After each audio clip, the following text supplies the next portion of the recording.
Hello friends, welcome to ஷாஸ் இல்லம். இன்றைக்கி ஒரு ஹெல்த்தியான சுண்டக்காய் காரக்குழம்பு தான் பார்க்க போகிறோம். அதுவும் கிராமத்து ஸ்டைலில்.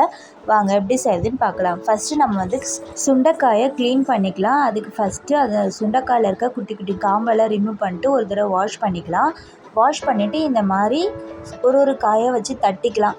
உங்கள்கிட்ட கல் இல்லைன்னா நம்ம ஒரு வெயிட்டான கிளாஸோ கிண்ணமோ வச்சு கூட தட்டிக்கலாம். ஏன்னா இது ரொம்ப ஹார்டாக இருக்கும்.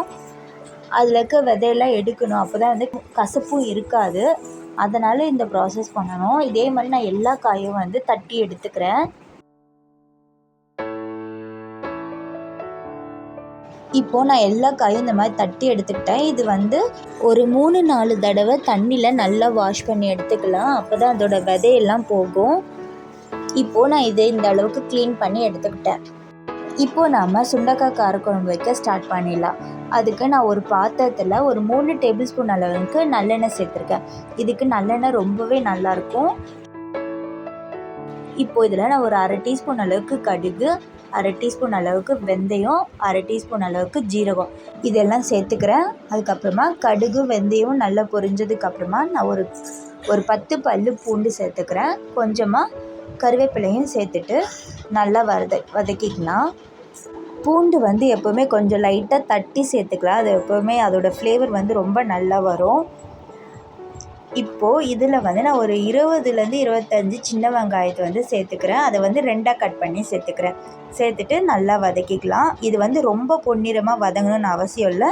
ஓரளவுக்கு வதங்கினா போதும். இந்த சுண்டைக்காயில் நிறைய மருத்துவ குணங்கள் இருக்குது. நம்ம பிளட் ப்ரெஷர், பிளட் சுகரை கண்ட்ரோல் பண்ணுறதுக்கு இது ரொம்பவே உதவுது. வாய் புண்ணு, வயிற்று புண்ணு வராமல் இருக்கிறதுக்கும் இது ரொம்பவே ஹெல்ப்ஃபுல்லாக இருக்குது. சுண்டைக்காயை அடிக்கடி எடுத்துக்கிட்டோன்னா நம்ம எலும்புகளும் நல்லா ஸ்ட்ராங்காகும். இப்போது வெங்காயம் இந்த அளவுக்கு வதங்கிடுச்சு. இப்போது இதில் நம்ம க்ளீன் பண்ணி வச்சுருந்து சுண்டைக்காவை சேர்த்துக்கலாம். சேர்த்துட்டு இது எண்ணெயிலே நல்லா வதக்கிக்கலாம். அப்போ தான் இதோட கசப்புத்தன்மை போகும். அதோட கலர் லைட்டாக சேஞ்ச் ஆகிற வரைக்கும் வதக்கிக்கலாம்.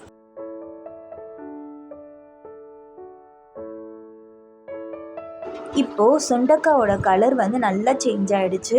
இந்த சமயத்தில் நான் ஒரு பெரிய சைஸு தக்காளி பொடியாக நறுக்கி வச்சுருக்கேன். அதையும் சேர்த்துக்கிறேன். சேர்த்துட்டு அதையும் எண்ணெயிலே நம்ம வதக்கிக்கலாம். அந்த தக்காளி நல்லா மசிகிற அளவுக்கு நம்ம வதக்கி எடுத்துக்கணும்.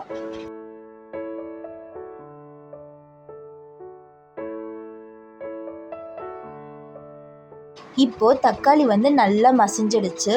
இதில் நம்ம காரத்துக்கு ஏற்ப மிளகாய்த்தூள் சேர்க்கணும். நான் ஒரு 1/4 டீஸ்பூன் அளவுக்கு மஞ்சள் தூளும் 3 டேபிள் ஸ்பூன் அளவுக்கு குழம்பு மிளகாய்த்தூளும் சேர்த்துக்கிறேன். எனக்கு இந்த குழம்பு மிளகாய்த்தூள் ரொம்ப காரமாக இருக்குன்றதுனால இதோட ஸ்டாப் பண்ணிக்கிறேன்.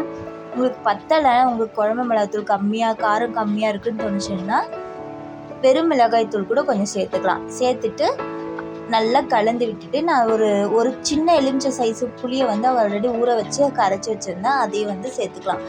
சேர்த்துட்டு கூடவே குழம்புக்கு தேவையான அளவுக்கு தண்ணி சேர்த்துக்கிறேன். எனக்கு இந்த புளி தண்ணியோடு சேர்த்து ஒரு 3 கப் அளவுக்கு தண்ணி நான் சேர்த்துக்கிறேன். இப்போது இதை நல்லா மிக்ஸ் பண்ணி விட்டுட்டு இந்த குழம்புக்கு தேவையான அளவுக்கு நான் கல்லுப்பு சேர்த்துக்கிறேன். சேர்த்துட்டு ஒரு 5 நிமிஷம் நல்லா கொதிக்கட்டும்.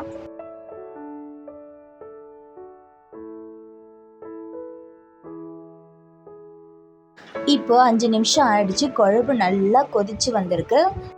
இப்போது இதில் நான் தேங்காய் பால் சேர்த்துக்க போகிறேன். 1/2 கப் அளவுக்கு தேங்காய் பால் எடுத்திருக்கேன்.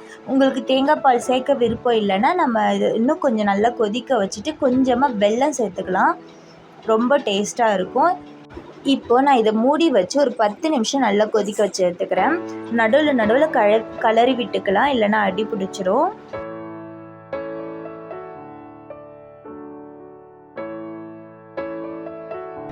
இப்போது 10 நிமிஷம் ஆயிடுச்சு. பார்த்திங்கன்னா எண்ணெய்லாம் நல்லா பிரிஞ்சு சுண்டைக்காய் நல்லா வெந்து சூப்பரான ஒரு கரெக்டான கன்சிஸ்டன்சியில் இருக்குது. இதோட டேஸ்ட்டும் அவ்வளோ நல்லாயிருக்கும். வாரத்துக்கு ஒரு தடவை இது செஞ்சு கொடுக்கலாம். இதில் நிறைய மருத்துவ குணங்கள் இருக்குது. இந்த வீடியோ உங்களுக்கு பிடிச்சதுன்னா லைக் பண்ணுங்கள், ஷேர் பண்ணுங்கள், மறக்காமல் சப்ஸ்கிரைப் பண்ணிவிடுங்க. நிறைய வீடியோஸ் காத்துட்ருக்கு. தேங்க்ஸ் ஃபார் வாட்சிங். பாய்.